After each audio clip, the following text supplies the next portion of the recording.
Quarantinos. Hamlet and I are here with another story involving the TSA. And Hamlet's role will be indeterminate during this. So, I was, hey, he's back.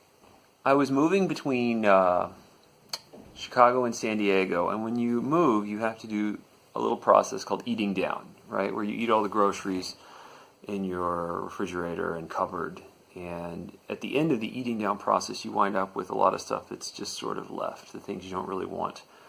And you have to either give them away to poor people, or if you want to spare the poor people from the punishment and pain of eating your crap, you have to eat it yourself. So, I was taking a flight from Chicago to San Diego, and I wound up traveling, and I decided to take some of this crap with me. And so I packed a bunch of it into my carry-on, and my plan was to eat it on the long flight out to the West Coast. So I'm going through the TSA security line with my food and my carry-on, and as my bag goes through, it gets pulled out of the scanner, and the TSA agent who's going through my bag finds one part of my food, which in this case was a can of SpaghettiOs. So TSA guy opens the bag, pulls out the SpaghettiOs, looks at me. The dude has a line. He goes, "Uh-oh, SpaghettiOs." I look at him like he's, mentally challenged, 5-year-old, and he goes, "Seriously though, this can't go on the plane." Now, I don't normally pick a fight with the TSA. It's a no-win situation normally, but I'm looking at this guy, and I can see from his body type and his body fat level and his face that his plan is to eat the SpaghettiOs himself. So I want to go against him and at least manage to open the can to somehow ruin the chances that he'll get them, right? So before I can get into it, another TSA guy sees the situation develop, and he says, No, wait, it's okay, you're good to go on, he says. He reaches for the can in an attempt to return it to me, and guy number one plucks away the can in a not-so-fast gesture. And then a forensic debate breaks out between these two great philosophers as to whether SpaghettiOs are on the TSA's no-fly, carry-on list. And they begin debating it, and it was quickly established that the can's capacity far exceeded the 3-ounce rule, and then the issue then becomes whether SpaghettiOs are considered a gel or not, whether they're a liquid or a gel. And this argument drew other TSA agents who were drawn to the conversation the same way flies are drawn to honey or perhaps feces. And epistemological analyses flew fast and thick as these intellectual titans debated on taxpayer expense whether or not the pasta was legal. And as I'm watching it occurs to me that the TSA guys aren't all that much different from the dudes who hang out on the corners all day, bored stiff until something kind of happens. So, in that context, this can of pasta was the TSA equivalent of like a drive-by shooting in South Chicago or something. So as they're debating, there are these rumblings of discontent from the line, because the line, of course, is completely jammed. And the passengers were understandably unhappy that 40% of the security lines at O'Hare had just abruptly ground to a halt. The TSA guys didn't seem to care at all. So, as the debate escalates, a manager was called in to cast the deciding vote about whether this can of SpaghettiOs was allowed to go on the plane or not.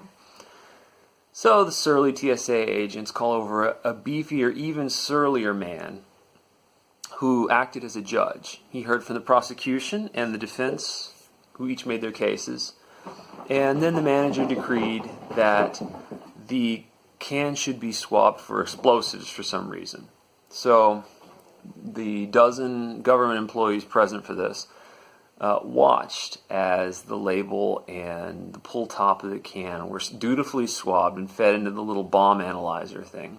And the machine reports what I should have known the second I tried to put this in my carry-on. SpaghettiOs on a gas chromatograph are completely inconclusive from a bomb. They couldn't tell. The machine thought, maybe the SpaghettiOs will blow up. So, more discussion ensues. Another, presumably more powerful manager is summoned. Again, this is over one can of shitty pasta. The mega manager listens to the recap from the first manager, Uh-oh, SpaghettiOs, the original TSA guy repeats, trying to double dip on his joke for a larger audience. He gets a few chuckles. And he appears pleased with himself.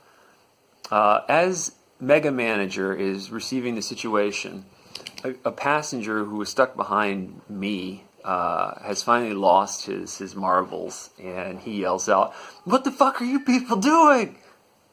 And the guy behind him piles on and says, "Yeah, Bin Laden's brother better be trying to get on my flight." And Mega Manager looks at him and he goes, "Shut up!" Yells it at the top of his lungs. Then he looks at the original manager and says, "Call the dog." Manager turns to the guy next to him and goes, "Call the dog." Right down the chain. So, we're waiting through this. I basically remained silent, so we're waiting for the dog. And, I'm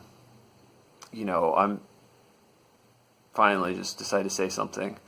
And as we're standing there, I noticed that the original guy, the Uh-Oh SpaghettiO guys, I noticed his pants were cut in a way that the man had a fabric boner. That's the thing where the pants on men bends upwards at the crotch.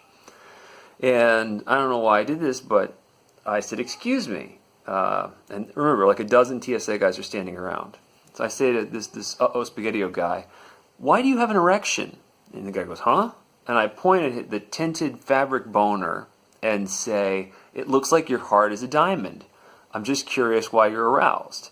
So everyone looks at TSA guy number one's crotch. And, this is unwelcome scrutiny for him. He presses down on the fabric boner, which springs up instantly. And then he realizes that it looks like he's manipulating himself. And he tries a new tactic. He'd been holding the can of SpaghettiOs, and he tries to use the can to cover his package. And I said, "Please don't use the can to touch your genitals," I say. And kind of like, a matter-of-fact voice. And he doesn't know how to handle this. He weakly denies having an erection, which no one buys. And then he just gives up on it, and he just lapses into silence, right? So 3 minutes later, the dog shows up. A German Shepherd is sniffing the can. And, "Hi, you're back for this part, huh?" So the dog sniffs the can, pauses, looks up at his masters, gives the can a desultory lick, making baleful eye contact like, "Am I supposed to eat this?" I stop licking my butthole to come check this out. Mega Manager seems satisfied. He goes, "All right, you're good."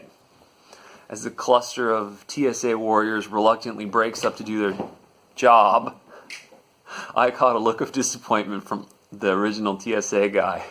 As I pack up my bag and I go away, I look at him and say, "You were hoping to eat them yourself, weren't you?" The TSA guy he makes eye contact and releases a subtle nod. Probably took 20 minutes, all because one TSA man was hungry. It's not the best story in the world, but we're over a month into this quarantine, and it's what I got today. I'll see you guys tomorrow.